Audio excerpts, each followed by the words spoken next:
Good morning, student. Today we shall study English grammar for class 6 and 7. Today's topic is article. तो आज जो हम पढ़ने वाले हैं वो पढ़ेंगे आर्टिकल. आर्टिकल क्या है? तो आर्टिकल वो शब्द हैं जिनका अपना कोई अर्थ नहीं होता, लेकिन वो एडवर्ब और नाउन एडजेक्टिव के आगे यूज होते हैं, लगाए जाते हैं वर्ड को, ये जो सेंटेंस है उसे क्रमबद्ध करने के लिए. तो आर्टिकल क्या होते हैं? हमारे दो प्रकार के होते हैं आर्टिकल. आर्टिकल दो प्रकार के होते हैं. There are two types of article. कौन से? पहला होता है इंडेफिनिट,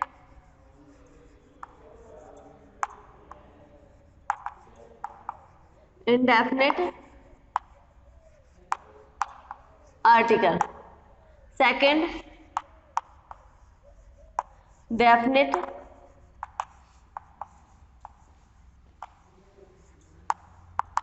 आर्टिकल. इंडेफिनिट और डेफिनेट, जैसा कि शब्द आप जानते हो, आप अपने डेली यूज में भी यूज करते हो उसे. डेफिनेट यानी निश्चित, एक आर्टिकल निश्चित होता है, इंडेफिनिट अनिश्चित. तो इंडेफिनिट आर्टिकल कौन से होते हैं? ए और एन. और हमारा डेफिनेट आर्टिकल होता है द. अब हम जानिए कि ए और एन का यूज हम कहाँ पर करते हैं और द का यूज कहाँ पर करते हैं. तो सबसे पहले हम देखते हैं इंडेफिनिट आर्टिकल में ए और एन का यूज.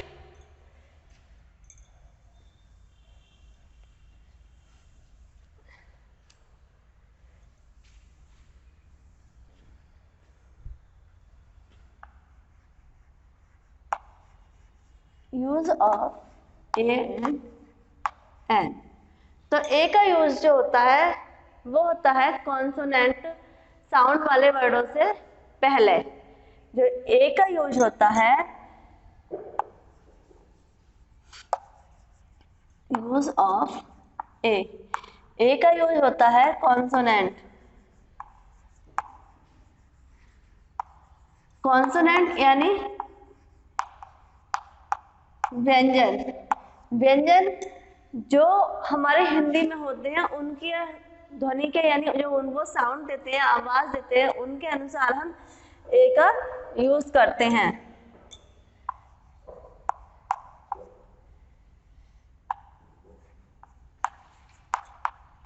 ध्वनि यानी साउंड वाले शब्दों से पहले हम किसका यूज करते हैं?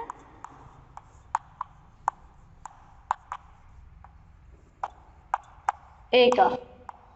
हमारी इंग्लिश में ओनली 26 वर्ड्स लेटर होते हैं, वर्ण होते हैं, अक्षर होते हैं, लेकिन हिंदी में 52 होते हैं.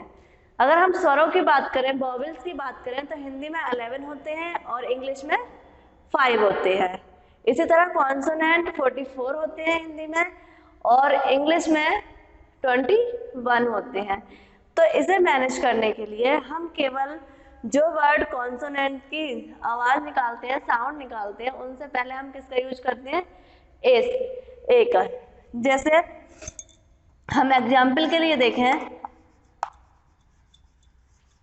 एग्जाम्पल में कैट नाउन है ये. अब ये सी किसकी ध्वनि निकाल रहा है? का की, कैट में. तो हम इससे पहले क्या यूज करेंगे? ए. सेकंड, इसी तरह पर अगर हम देखें ऑनेस्ट. अब ये हमारा वर्ड क्या है? वर्ड तो कॉन्सोनेंट है, लेकिन ये साउंड किसका कर रहा है? अगर हम इसे पढ़ें हिंदी में तो ये पढ़ रहा है ऑनेस्ट, यानी ओ की ध्वनि निकाल रहा है. तो हम इससे पहले ए का यूज नहीं करेंगे, यहाँ पर ए का यूज नहीं होगा. क्यों? क्योंकि ये जो साउंड निकाल रहा है, ध्वनि निकाल रहा है, वो स्वर की निकाल रहा है, यानी हिंदी में जो वॉवेल होते हैं उनकी साउंड निकाल रहा है. तो इसलिए हम यहाँ पर ए का यूज नहीं करेंगे, एन का यूज करेंगे. इसी तरह एक अदर वर्ड देखते हैं हम, MLA। अब ये क्या है, M, हम इस तरह से इसे पढ़ेंगे M।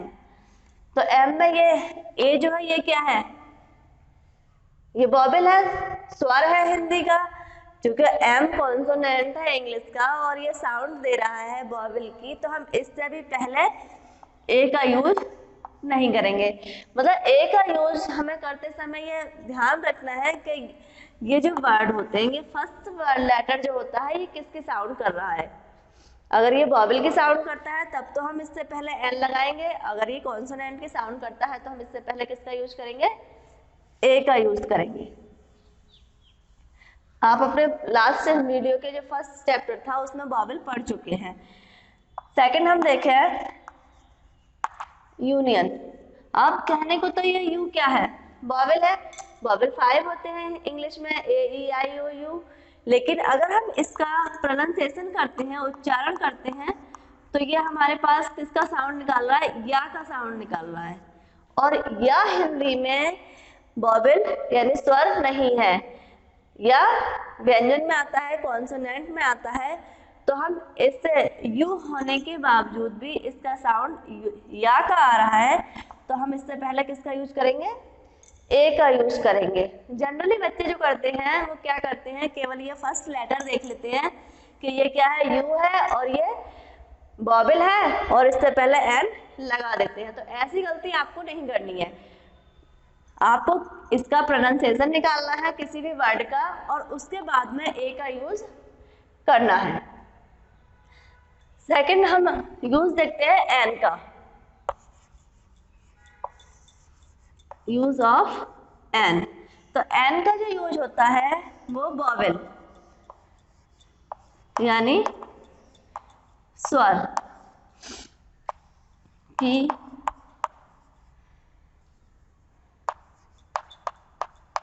ध्वनि या साउंड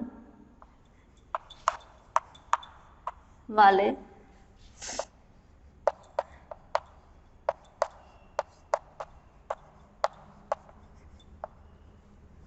शब्दों से पहले हम किसका यूज करते हैं, एन का। जैसे एप्पल, अब ये एप्पल ए से स्टार्ट हुआ है और ये ध्वनि भी किसकी निकाल रहा है, ए की निकाल रहा है, जो कि हिंदी में क्या है, एक स्वर है, तो हम इससे पहले क्या लगाएंगे, एन। सेकंड, अभी हमने पढ़ा था जहाँ ए का यूज नहीं करना था, ऑनेस्ट, ये एच है, कॉन्सोनेंट है, लेकिन जब हम इसका प्रोनाउंसिएशन करेंगे तो ये किसकी आवाज निकाल रहा है, ओ की आवाज निकाल रहा है, जो कि क्या है, एक वॉवेल है, स्वर है, तो हम इससे पहले भी किसका यूज करेंगे, एन का। आइए चलो इसका जो कंपैरिजन करते हैं वो हम कुछ वर्ड लेकर उसके माध्यम से इनका यूज आपको और बताते हैं। तो अब हम इसका आर्टिकल ए और एन का यूज कुछ एग्जाम्पल के माध्यम से देखेंगे। हमारा कैट यानी किसके साउंड निकाल रहा है, ये का फर्स्ट लेटर जिसका साउंड निकालता है उसके अकॉर्डिंग हम ए और एन का यूज करते हैं। यदि का यानी हमारा कॉन्सोनेंट यानी व्यंजन है तो इसके पहले हम किसका यूज करेंगे, ए का। बॉय, बा का साउंड निकाल रहा है, तो ये बा भी क्या है, कॉन्सोनेंट है, इससे पहले भी हम किसका यूज करेंगे, बा का, सॉरी ए का। अब यूनियन, यूनियन मैंने अभी पहले ही बताया, या का साउंड निकाल रहा है और या क्या है, एक कॉन्सोनेंट है, तो हम इससे पहले किसका यूज करेंगे, ए का। अब ये वर्ड तो हमारा वॉवेल है लेकिन साउंड किसकी निकाल रहा है, ये या की। यूनिवर्सिटी, ये भी हमारा साउंड निकाल रहा है, या यूनिवर्सिटी किसकी, कॉन्सोनेंट की, तो इससे पहले भी हम क्या करेंगे, ए का ही यूज करेंगे। लिखने के लिए ये जरूर वॉवेल है लेकिन इसका साउंड जो निकल रहा है वो वॉवेल का, सॉरी कॉन्सोनेंट का निकल रहा है, इसलिए हम इससे पहले ए का यूज करेंगे। अब ये वर्ड भी यू से है और ये हमारा जो साउंड निकाल रहा है वो निकाल रहा है आ, अम्ब्रेला। अब अम्ब्रेला यानी आ क्या है हमारा, वॉवेल, तो हम इससे पहले क्या यूज करेंगे, an. Hour, H, H consonant है, लेकिन ये साउंड किसका दे रहा है, इसका फर्स्ट लेटर ये किसका दे रहा है, आ का दे रहा है, जो कि क्या है, वॉवेल है, स्वर है। तो इससे पहले हम किसका यूज करेंगे, एन का। यानी किसी भी सेंटेंस, किसी भी वर्ड से पहले ए और ये एन का यूज करते समय हमें उसका प्रोनाउंसिएशन निकाल कर ही हम ए और एन का यूज करें। इंकपोर्ट, ई, और ई क्या है, हमारी वॉवेल है, तो इससे हम पहले किसका यूज करेंगे, एन का। काउ क्या है, सी किसकी साउंड दे रहा है, का की आवाज दे रहा है, और इससे पहले हम किसका यूज करेंगे, ए का।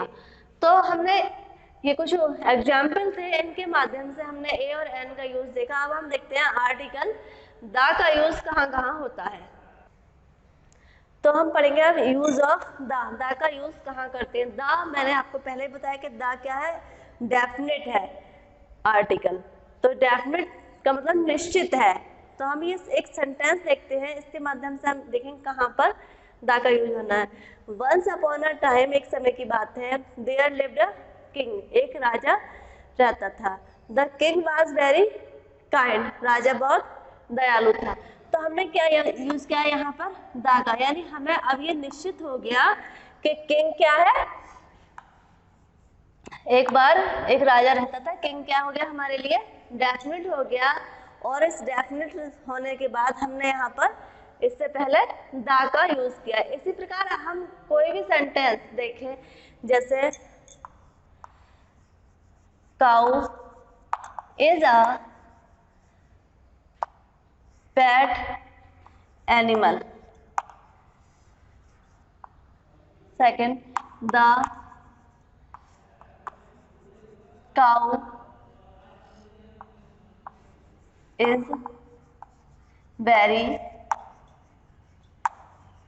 यूजफुल। तो हमने इस सेंटेंस में देखा cow is a pet animal. अब हम इसके फुल स्टॉप के बाद हमने दोबारा से काउ लगाया, तो हमें क्या हो गई, निश्चित हो गई, डेफिनेट होगी बात कि हम काउ के बारे में ही बात कर रहे हैं। तो इस तरह के जो हम सेंटेंस में भी आर्टिकल द का यूज करते हैं। इसके अतिरिक्त भी हम हिस्टोरिकल प्लेस, होली बुक्स, यानी जो पवित्र पुस्तकें होती हैं, प्लेस होते हैं, और हिस्टोरिकल तो न्यूज़पेपर है, या और भी चीजें हम आपको बता रहे हैं जिनसे पहले हम किसका यूज करते हैं, द का यूज करते हैं। तो हम जो द का यूज करते हैं वो अभी हमने सोचा डेफिनेट होता है, और कुछ हमने सेंटेंस दिए जिसके माध्यम से आपको समझाया कहाँ पर हमें डेफिनेट हो जाता है या निश्चित हो जाता है कि हम यहाँ पर द का यूज कर सकते हैं। इसके अतिरिक्त जो हम द का यूज करते हैं वो एडजेक्टिव की सुपरलेटिव डिग्री से पहले, आपने लास्ट वीडियो में जो एडजेक्टिव वाला चैप्टर पढ़ा था उसमें एडजेक्टिव की डिग्रियां पढ़ी थी, जिसमें हमने पढ़ी थी पॉजिटिव डिग्री, कंपैरेटिव डिग्री और सुपरलेटिव डिग्री। तो सुपरलेटिव डिग्री से पहले भी हम किसका यूज करते हैं, द का यूज करते हैं। एग्जाम्पल के लिए लेते हैं हम, Ram is the best boy of class, यानी राम अपनी क्लास का, कक्षा का सबसे अच्छा लड़का है। सेकंड, हम जो द का यूज करते हैं वो कहते हैं नेचुरल थिंग्स, यानी प्राकृतिक वस्तुएं। प्राकृतिक वस्तुएं जो हमें ईश्वर ने बनाई हैं या ईश्वर द्वारा प्रदान की गई हैं, जैसे ट्री। तो हम the tree, bird, the bird. इसके अतिरिक्त भी हम देखते हैं कि जो प्राकृतिक चीजें हैं उसमें क्या है, माउंटेन, रिवर, ओशियन, न्यूज़पेपर और डायरेक्शन, दिशाएं। तो इनसे पहले भी, जैसे अगर एग्जाम्पल के लिए रिवर, तो the Ganga, mountain the Himalaya, newspaper the Amar Ujala, और डायरेक्शन द ईस्ट, यहाँ लिख दे रही हूँ मैं, the east, the north, the west, यानी जो हमारी डायरेक्शन होती है, दिशाएं होती हैं, हम उनसे पहले भी किसका यूज करते हैं, द का यूज करते हैं। नेक्स्ट हम देखते हैं हिस्टोरिकल बिल्डिंग, यानी जो ऐतिहासिक इमारतें हैं, जैसे red fort, the red fort यानी लाल किला, द ताजमहल,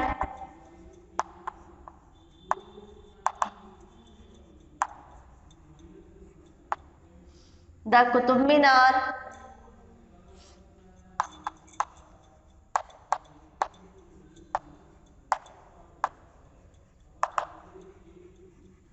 तो हम हिस्टोरिकल बिल्डिंग, जो ऐतिहासिक इमारतें हैं हमारी पुरानी, उनसे पहले भी हम किसका यूज करते हैं, द का यूज करते हैं। नेक्स्ट हम द का यूज करते हैं होली बुक्स, यानी जो पवित्र पुस्तक होती है, ग्रंथ होते हैं, जैसे द